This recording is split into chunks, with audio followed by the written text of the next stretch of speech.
Une prise de vue par là et un selfie par-ci, et c'est comme ça que la visite sur les hauteurs de Ain el-Hammam a commencé, dans ce beau village de Tifardoud qui ne cesse d'attirer les visiteurs locaux. Ils viennent de partout, d'Alger, de Boumerdès, de Béjaïa et bien sûr des patelins avoisinants. Le village fait réellement le plein en cette fin d'hiver et c'est tant mieux pour le tourisme solidaire de montagne et de l'écotourisme.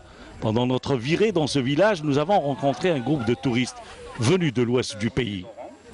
On est d'Oran, et moi je représente le groupe Exploring Tourism in Algeria, اكتشف السياحة في الجزائر, et on essaie de faire découvrir nos différentes régions de notre beau pays. Notre groupe a organisé cette excursion, c'est pour faire découvrir ce type de tourisme, tourisme local, tourisme solidaire et écotourisme. C'est un tourisme, oui, c'est ça le concept qu'on essaye de le faire connaître. Oui. On a une page Facebook qui est Exploring Tourism Algeria et on fait immortaliser ces moments-là. C'est un groupe d'une vingtaine de personnes d'horizons différents venus de la capitale de l'ouest algérien, Oran, soit à quelques 600 km de Ain el-Hammam, où ces touristes ont élu domicile. Ils ont choisi pour séjourner la coquette auberge Le Durdura, perchée à près de 1000 mètres d'altitude. Et ce village, je l'avais découvert à travers les réseaux sociaux et la télé. Et pour la première fois, donc pour un week-end, une sortie entre amis, en groupe. Donc on découvre ce beau village où les villageois, les citoyens s'entraident pour garder la propreté de l'environnement.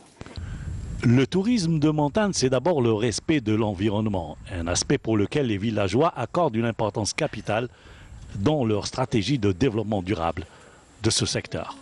Une stratégie qui s'est avérée payante et qui fait des émules même parmi les visiteurs. Moi, ce que je voudrais faire, c'est lancer un appel à tous les autres villages pour prendre exemple sur un village comme sur la solidarité déjà, sur la citoyenneté, sur l'engagement, sur l'implication. Il faudrait quand même leur dégager un minimum de subventions pour les encourager à aller de l'avant et que les citoyens se prennent en charge.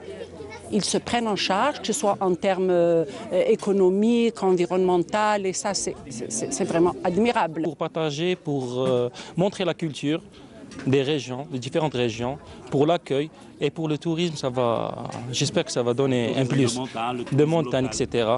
Même d'être hébergé dans l'auberge, avec la qualité et l'accueil, c'est quelque chose quand même. Découvrir les autres et savoir partager, c'est le vrai bonheur du tourisme.